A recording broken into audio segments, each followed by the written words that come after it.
Blog Talk Radio. Welcome, world. Welcome once again to Tuesday Talk with Key West Lou. I am your host, Louis Patron. Another exciting week. Many things going on. Many things happening in the world. Forget the world. Many things happening in this country, our country, and with our neighbor in Canada.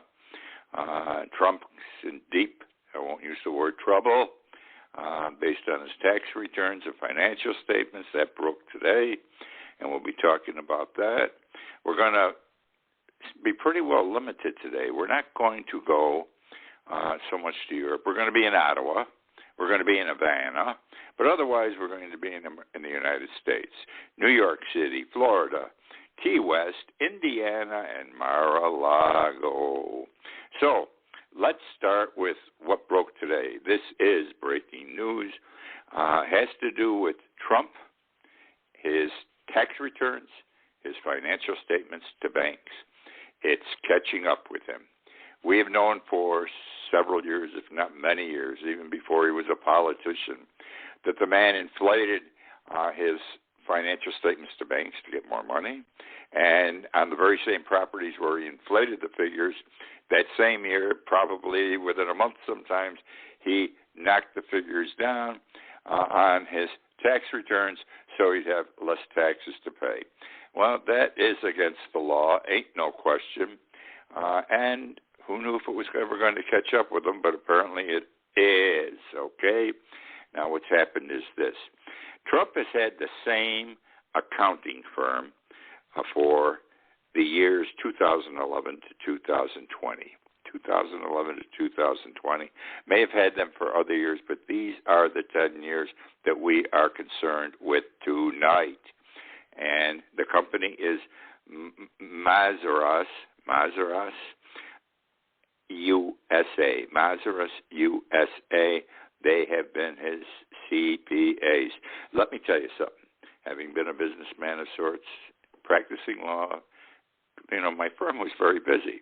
And I learned early on you have to have a top gun accountant CPA. I did nothing without my CPA. I wouldn't buy a box of pens. I wouldn't authorize a new computer purchase. I would authorize nothing unless my CPA reviewed it first and approved. You have to do it that way if you want to stay legitimate. Anyhow, what's happened is this. We know that the New York State Attorney General, has been investigating Trump's financial statements for purposes of a civil suit by the state of New York against the Trump organizations. And Mazars sent a letter to Donald Trump dated February 9th, and Mazars, the accountant, also forwarded a copy of the letter to the New York State Attorney General. I would doubt that Trump might have forwarded it on to the New York State Attorney General. In any event, Mazars, his accountants, his CPAs for so many years and so many situations, and said, we can no longer, stand behind these statements for the last 10 years that we prepared on your behalf, You should not rely on those statements, those financial statements. We do not recommend that you do so. Well, it's interesting, isn't it? The letter said very clearly to Donald Trump, his accountants, that, and I quote, our advice to you is to no longer rely on those statements, quote, unquote. So Donald's got a problem. He's got a real problem with the New York State Attorney General. It's only civil litigation. It'll amount to billions of dollars, I would say, in back taxes. He's going to get sued by banks. Everything like that's got to happen in this situation. It's crumbling. It's crumbling. Humpty Dumpty fell off the wall again with that February 9th letter. And ain't nobody, all the king's horsemen, all the king's men, ain't going to put Donald back together again. Ultimately, this has to cause him trouble. The New York State District Attorney is working in cahoots, and nothing wrong with it, with the Manhattan District Attorney's Office, who is going after Trump criminally for the same things. So Donald's got himself a master problem. He always knew he had it. The world knew he had it.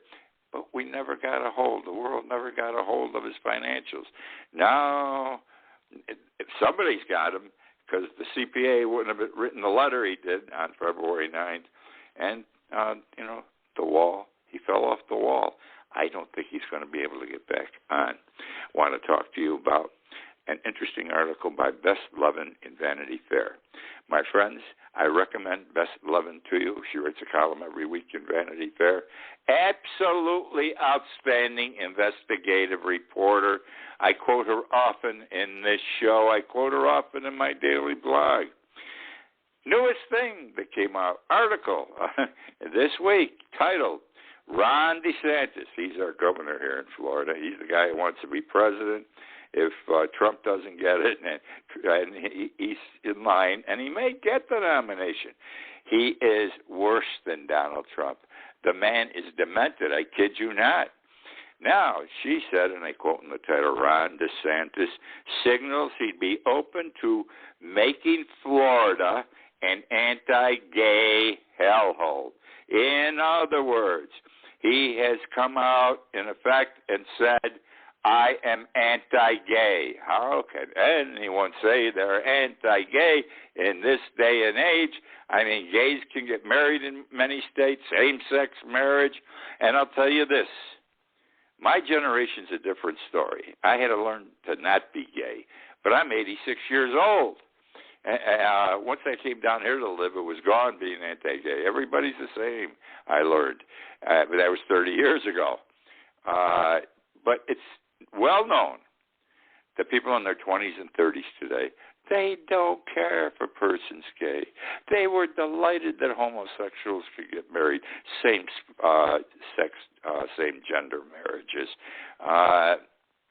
So Ron DeSantis is coming up with the wrong thing at this time, I think. But that's his business, okay?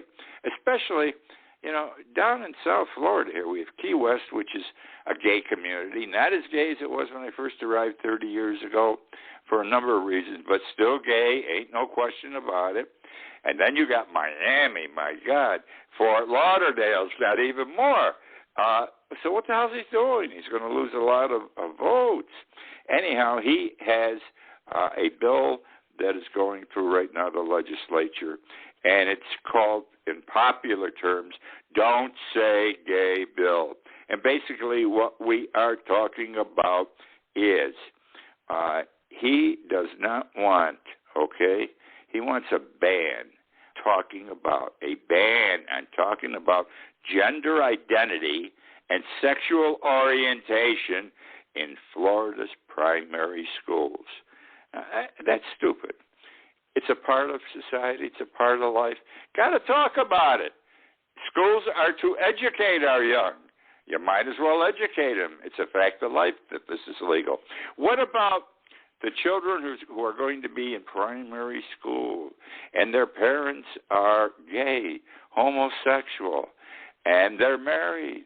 And now their kids are adopted. They're going to go to school and find out they can't learn about their parents. There has to be some shame involved. Maybe the other kids now will turn on them because of this. It's a horrible situation that DeSantis is putting into effect, but it does not surprise me, all right? He has been doing so many stupid things since he became Florida's governor. It's hard to believe, all right? All right, so that's the story there, and I can't believe this guy. He is total destruction. He is worse than Donald Trump. Going to talk now about an issue. I wrote about it 4 times this week at length in my blog, and I'm talking about it tonight, and I may be a little long on the issue, but I think it is an important one and one that we must understand clearly, because today Canada, tomorrow the United States. That's simple, because what I'm going to talk about Canada is already happening in France, all right?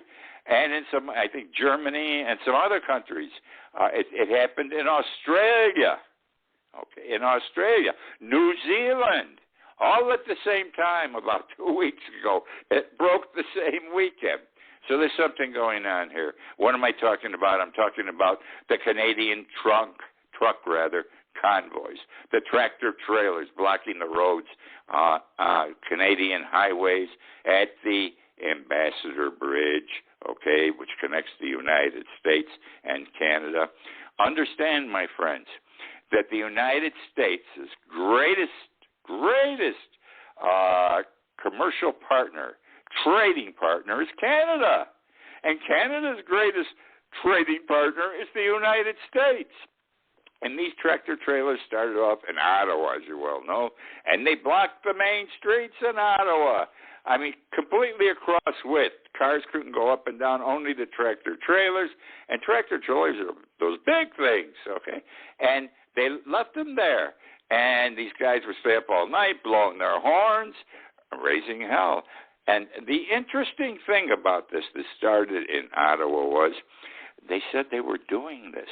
They said they were doing this, the drivers of the trucks, because they were against the restrictive mandates regarding COVID that had been instituted in Canada.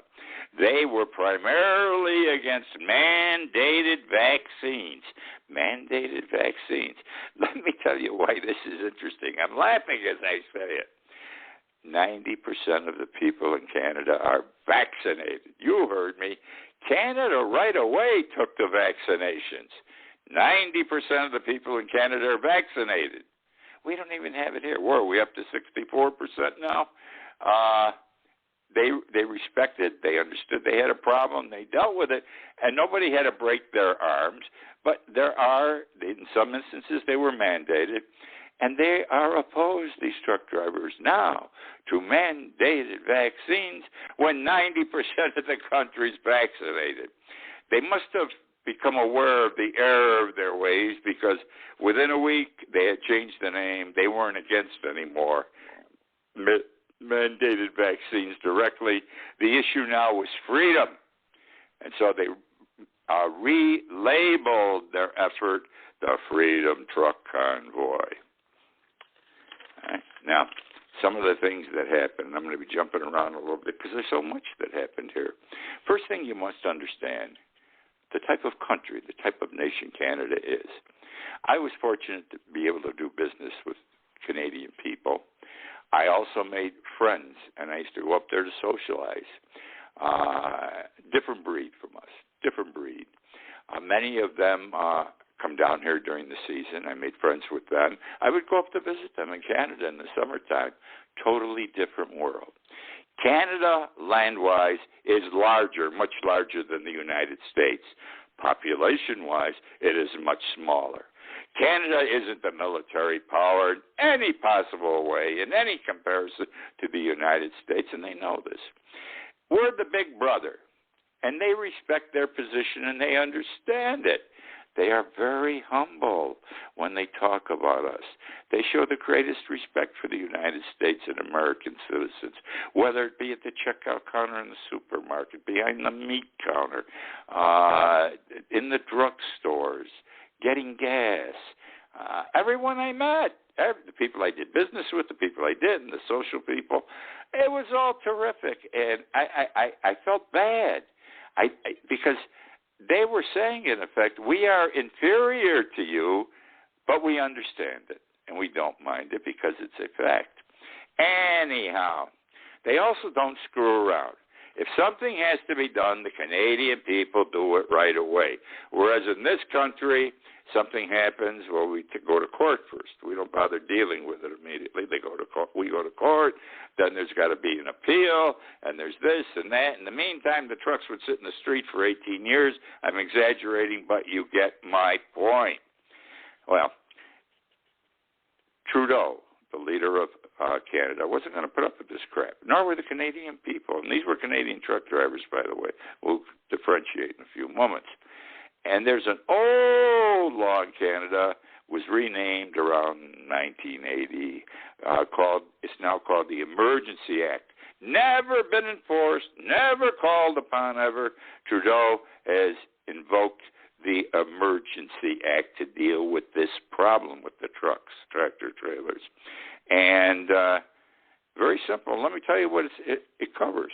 It defines a national emergency as a temporary situation that, and I quote, severely endangers the lives, health, or safety of Canadians and is of such proportions or nature as to exceed the capacity or authority of a province to deal with it.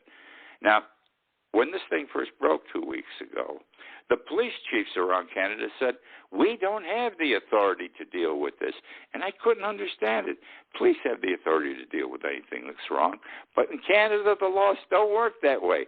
They have special authorization to deal with this type problem. Well, they got it. They don't screw around in Canada, I told you. They don't screw around. Let me interject here and share with you my thoughts, which I wrote in one of my blogs this week. Whether it's in the United States or Canada, I wouldn't have put up with this garbage, with this crap these people are pulling, because what they did was they've affected commerce. They affected auto plants in Detroit in the United States because we couldn't get parts from Canada. Auto manufacturers had to close down in Canada because they couldn't get parts. Little businesses, mom and pop grocery store, the coffee shops, they had to close down because the plants were closed down. Nobody was coming to their plants for lunch or what have you, or breakfast. Very bad situation here. It was costing the bridge alone, the closing of the Ambassador Bridge alone was costing combined $360 million a day to the United States and Canada combined. No joke, this stuff, okay? I would have gone out and I would have ripped the hell out of the tractor trailers. Understand that these trucks that are involved, they aren't corporately owned and operated. They aren't part of a union. These are independents. I know independents. I was involved in many accidents representing and against tractor trailer drivers. When they had an accident, boy, let me tell you, it was a super duper one, only because of the size of the animal they're driving. Anyhow, where was I here? Oh, I wouldn't put up with this garbage. My thought was that I would have gone, I don't have a key for any of these trucks. Don't need it. I would get into the truck, pull the drivers out if I have to. If the doors are locked, break open, go into the dashboard, pull the wires, cross them, start up the tractor. Then pull them out and bring them to fields, wide fields with bumps in them and little hills. And I'd park the things not in a straight line. I would park them with the trucks facing each other, side by side, crosswise, so that next to impossible to get these vehicles out. Next to impossible. All right? So these guys are going to lose money. Now understand, they're independents. That tractor trailer is their only source of business. Without it, they don't put food on the table. They don't eat. All right? Most of these vehicles are still financed. What are they going to do? They're going to hurt big time. Well, if you give me pain, I've got to give you pain back.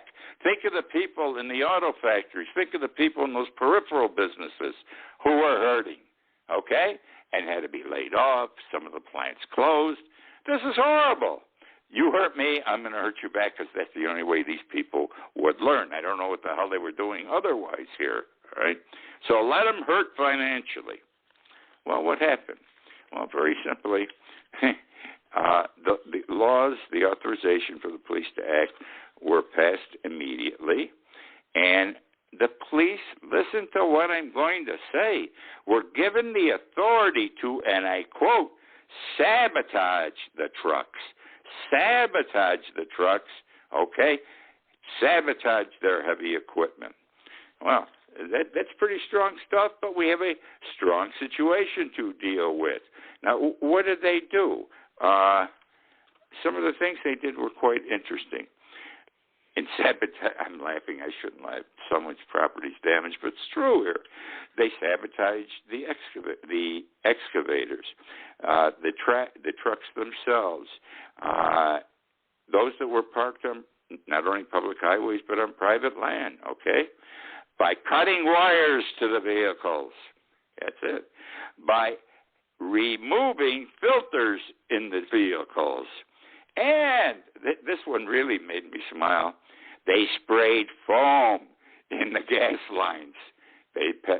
Would you believe that? But they dealt with shit here. Shit wasn't dealing with shit. They dealt in the same fashion with the truck drivers as the truck drivers were dealing with the people of Canada. And they were told, and I quote, the government told them, if you choose to use your vehicles to create chaos, you will lose that vehicle and your license. Well, Saturday night, they really went at it. I mean, they were damaging the trucks, plugging up the fuel lines, doing all that kind of stuff, arresting people. By the way, protesters came out on the roads to support these people. They didn't have trucks, but they came out in support. I don't know, 1,000, 2,000 overnight at the Ambassador Bridge. Anyhow, they came out Saturday night, the police, and they started doing those things to the tractor trailers. Do you know? Now, it had to happen. I would have guessed it if I'd gotten that far in my thought process. By dawn the next day, dawn Sunday morning, all these hundreds, if not 1,000 tractor trailers in the vicinity, the roads leading up to, and the Ambassador Bridge itself, were down to 2 pickup trucks. Would you believe it? And less than a dozen protesters. They got in those trucks and they drove the hell away. They weren't going to let their vehicles be damaged for the very same reasons I shared with you a few moments ago. And that's how the Canadians dealt with the problem and got rid of it. We sit on our asses in this country, and we go through all the various legal processes, and I don't know if I have authority to do this. I can't do that. Go after them. Whoever is breaking our laws like this, and we have many who do it to us here, we have trouble in this country, worry about what the courts are going to say later on. Don't wait to get the court's permission first. Got to do it. Now, we have some Americans in this country, members of the extreme conservative right, who are on the side of these truck drivers. Just to give you an example, 2 senators. Rand Paul, he said, and I quote, clog up the cities. He's all for this, clog up the cities. Plug them up, he's saying in Canada. And if they ever get to the United States, I'm assuming he's going to say, clog up our highways. And then there's Ted Cruz. He was a pretty good guy many years ago when he started in this business. He's gone steadily downhill, now rapidly downhill. He supports them, he said. They are freedom fighters. Let them block his highways in his town in Texas. He won't be able to take off for some Caribbean island, Cancun, I think he went to when they had the bad weather back home. He ain't going to be able to hide any place because he ain't going to be able to get out of town because everything's blocked up, and they're going to be at his front door, his neighbors, his friends, his former supporters. Battleship Maine, big down here, big. This past week, the Battleship Maine in the year 1898, on a day in the past week in the year 1898, blew up, exploded in Havana Harbor. It was assumed Spain was responsible. And this led in a very short period of time to the Spanish-American War. Now, this was a very serious happening. More than 200 American sailors were killed. More than 200 American sailors were killed in that explosion. All right? And again, you can understand why we ended up going to war with them, with Spain. There is a connection to Key West historically, a small one. We have the Custom House in Key West. Any of you who have been there, it's a magnificent building on the water, brick, huge. It's now a museum. But in 1898, it had been open only a year or two and was called the Custom House. and that's why it bears the same name today. It was a federal building, the federal court, the post office. Are you with me? Whatever departments had to deal with ships coming in and out of the harbor, it was all there in this building. There was a Naval Board of Inquiry to determine why the Maine went down. And that National Board of Inquiry sat and made their decision, issued their findings from the Custom House in Key West. Bumfardo. You've heard of Bumfardo. I mean, you come to Key West, every T-shirt store has his T-shirt in the window. Bumfardo, where are you? Or where are you, Bumfardo? Interesting story. A few days ago, in the year 1976, he was found guilty on 3 drug violations and faced a maximum, this was in federal court, of 31 years in prison. Long time. And there's a period of time, definitely in federal court, between conviction and when you have to report for sentencing, because you haven't been sentenced yet. In the meantime, the judge, probation people have to decide how long you're supposed to get under the law, etc. Now, you have to understand who he was. You have to appreciate it. He was the fire chief. He was the big pimp in town. He had a big, it was an green Packard or something like that. And he used to pick up and deliver his girls, all right? He was the leading pimp in town. He was in the drug business between Havana, and they used to bring it in here, and then he helped to ship it up north.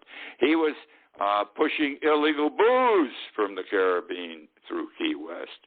And the guy wasn't a nice guy. He was a bad guy. And he got caught, and he was going to have to pay the penalty.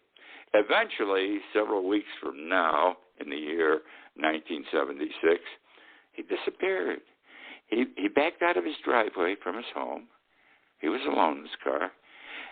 And he was going to his sentencing in Miami in federal court, and no one saw him again. Some people saw his car get in the road. They never saw the car again. There was a tractor-trailer out there. Tractor-trailers were in vogue then. And this sounds like Jimmy Hoffa, by the way. He ended up in a tractor-trailer. And no one ever saw Jimmy Hoffa again. They think he's under a concrete abutment on some new highway at the time in New Jersey. Many think Bumfardo is under a concrete highway also. They're birds of a feather. This happened to both of them in the same year, I think. Or on the other hand, many people recognize how smart Bumfardo was, and they believe he might have ended up on some small remote Caribbean island with a bevy of beautiful women around him and spent the rest of his days in pure enjoyment. Whatever, Bumfardo, where are you? Okay, now, we have a great woman here. I say this, people laugh at me. Key West is a conservative community, not the conservative far right. Conservative of yesterday, quiet, lawful, respectful, not political, just quiet, lawful, respectable people. Good place to raise your family. I've said this many times. Once you get off Duval Street, which is honky-tonk, the town is great. It's small, 2 by 4 miles. And the people who live in this community rarely go to Duval Street. It's amazing because it's honky-tonk. There's too many nice places they can go to where they don't have to deal with the tourists. That's our business here. I'm not knocking it. Who are on Duval Street. Anyhow, her name is Katrina Maddock. I have to talk fast. I'm running out of time. She was one of 17 United States teachers who has been awarded the Presidential Award of Excellence in Math and Science. She's going to go and get her medal around her neck from President Biden, all expenses paid in Washington. She also gets a $10,000 prize. She's been a science teacher for many years here. She teaches the 5th grade in the Gerald Adams Elementary School. God bless her, but this is the type of people we have in Key West. We've had other people who have won similar awards. My time is gone. I finished for the evening. I didn't get through my material. I hope you enjoyed. I hope you found it informative. You don't have to agree with me, but whatever I said, those are my thoughts. Thank you, my friends, and good night. Till next